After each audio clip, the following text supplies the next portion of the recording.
I'm delighted to say that we are joined now by the Sri Lankan Prime Minister, Ranil Wickremesinghe. Mr. Wickremesinghe, thanks so much for joining us. I guess congratulations on being appointed Prime Minister. I'm sure you would have liked it to be in very different circumstances. Circumstances which we were just discussing are pretty dire for your country. Who is to blame for the current situation? Well, I would say the last administration is to blame. And they've run down the economy. We've come to a point where we are bankrupt, which had never happened to Sri Lanka before. We have no dollars, we have no rupees. And if the current administration is to blame, then have we seen enough punishment for them yet? Of course, the president is still in power. His brother, the Prime Minister, may have stepped down, but their family has essentially run the country for 2 decades. Should the president resign? Well, that's a controversy because the people at Galle-Face, all the youths, of the view that president should resign. That's a view also held outside and by some of the political parties. On the other hand, the Bar Association of the view that the executive presidency should be abolished. They do not mention anything about the president resigning. So there are 2 different views. I have suggested that once we pass the 21st Amendment, which should restore the original 19th Amendment, strengthening Parliament, strengthening the powers of the Prime Minister, then all party leaders and the President should have a discussion and come to some arrangement on the future course.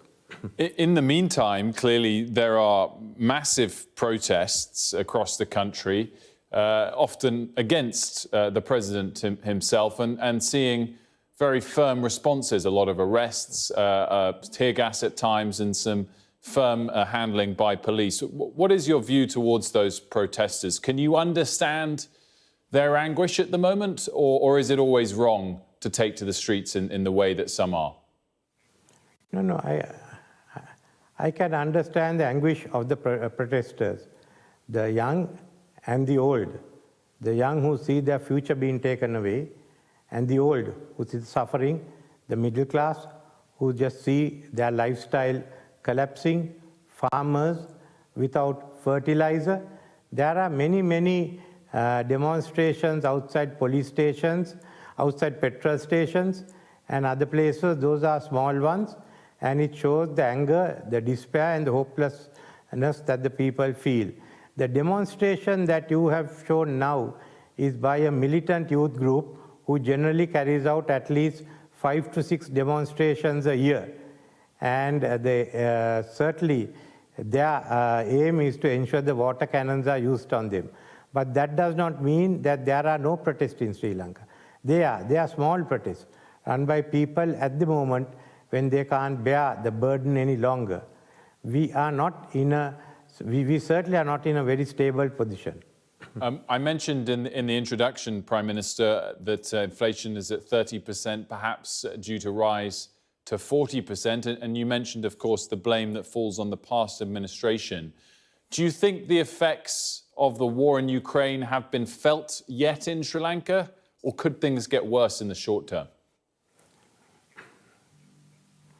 Well, we are feeling the rise in the price of fuel. We are feeling that, and we know it will go higher. Our main concern also is that we have not had fertilizer for cultivation, and this coming season, the rice cultivation season, will not have the full production. Therefore, from about August onwards, there's a possibility of a food crisis in Sri Lanka.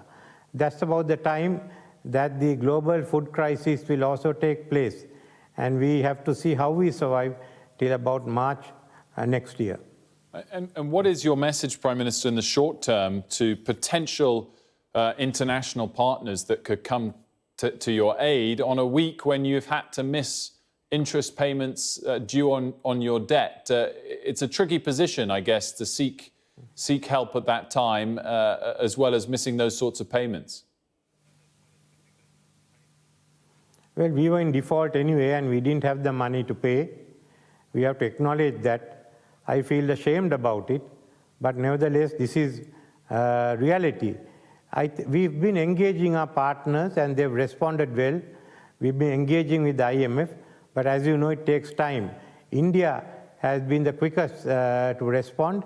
We've had money from them, which has enabled us to carry on. But we think in the next few months, there will be responses by the other donors.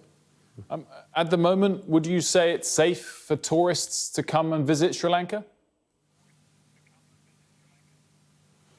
Well, those who want to have an exciting time could come here, and maybe they could even take part in the demonstrations. They could hold placards which says for the president of Sri Lanka to go home, or you could hold a placard asking the prime minister of your country to go home. All that is option that's available. Well, I mean, it's good to see you being light-hearted, but it was actually a serious question. I mean, tourism is an important part of any emerging market's income. You're not encouraging people to visit, or are you? I mean, it's a genuine question.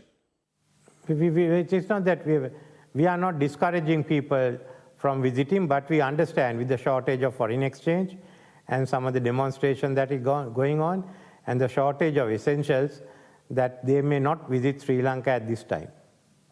For my final question, and you've been very honest about the troubles, and it's encouraging to hear the frankness. And of course, we wish you success in solving the problems. But I just wanted to return to the question of the president and his family, because in an interview you gave to the BBC, I think 4 days ago, you said there's no point looking at the books because the books are cooked. I guess my question is, what did you mean exactly by that? And are you suggesting outright corruption by the president, in which case, surely there should be much greater punishments for him and his family? No, many corporations, statutory corporations, have not presented the correct accounts. Similarly, there are questions about the figures shown by the Treasury. We already find that what was supposed to be 2.6 trillion revenue has come down to 1.6 trillion. Similarly, we have to look at the books of the other entities within the Treasury, whether different individuals did it or one person coordinated it, we do not know. But it has been happening for over 10 years, for 2 years. I don't think it's basically been an effort to show that the Sri Lankan economy is normal when it was not. Then many bills were unpaid, and the government was not informed of the inability to pay bills. So these are really issues of books being kept, the accounts. That's why I use the term, the books have been cooked. Certainly it have been cooked, and it was to show that the economy was normal when in fact it was not. Prime Minister, thank you so much for joining us this evening on Sky News, and best of luck.